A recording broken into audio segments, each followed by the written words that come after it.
கெட்ட ஒரு காலம், அதை இடிக்க ஒரு காலம்.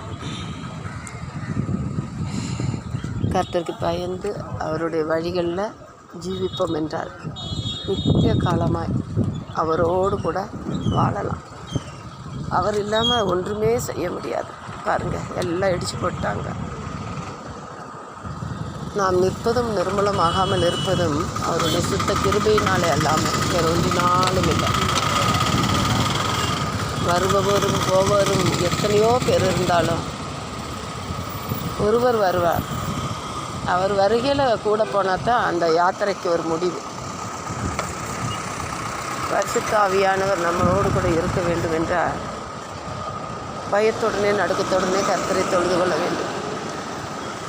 எல்லாவற்றுக்கும் மேலானவருடைய நாமம் அதிசயமான நாமம். நாம் நிற்பதும் நிர்மூலமாகாமல் இருப்பதும் அவருடைய கிருபை அல்லாமல் வேறு ஒன்றினாலும் இல்லை.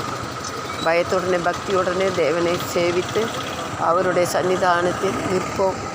அவர் காரியங்களை எல்லாம் வாக்கிய பண்ணுவார். ஆமென். அல்லேலூயா. ஸ்தோத்திரம், ஸ்தோத்திரம், ஸ்தோத்திரம்.